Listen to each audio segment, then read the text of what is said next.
Ali yo'lda biro Alloh uchun bir narsa bering deyapti. Allohning nomini o'rtaga qo'ygan uchun Ali roziyallohu anhu berdi. Chunki ishonchi aniqda Alloh uchun bersa qaytishi. Alloh uchun berilgan narsa albatta qaytishligiga ishonchi komil. Biz ham iymonimiz komil, lekin bitta ona bo'lsa bermaslikda, to'g'rimi? Ikkita bo'lsa ham mayli, bittasini berib, bittasini olib qolardik.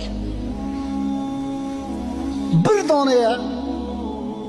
Yana qaytarib o'taman, yarim kilo bo'lganda mayli ikkitasini berish oson. Bir dona olib berdi. Uyga qaytib keldi, onasiz. Nima bo'ldi keyin qissani davomida? Qani ona Fotimani? Ona yo'q, biroz so'radi, berdim deb turdi, eshik taqilyapti. Ali ibn Abi Talib eshikni ochsa, bir odam qo'lida xolta bilan turibdi. Qancha vaqt o'tdi deysizlar?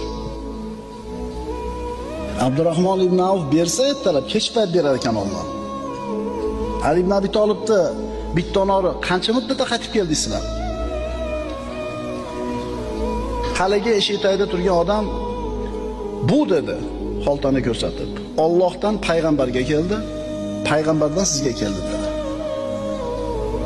Shunda ochib qarasa, onor, bir xolta. To'xtab turib, ochib sanadi.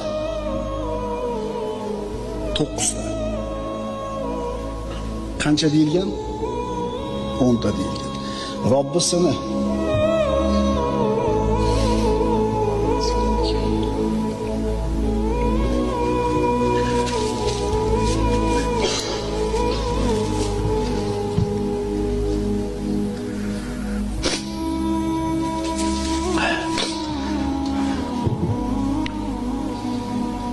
Robbisini va'dasiga ishonchi shu darajada komilki, 10 ta bo'lish kerak dedi. Sanadi.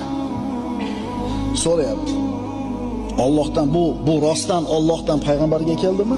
Ha. Payg'ambardan menga keldimi? Ha. Unda 10 ta bo'lish kerak. Yonboshdan chiqarib berdi, sizni sinamoqchi edi. Ko'rdingizmi ishonchni martabasini?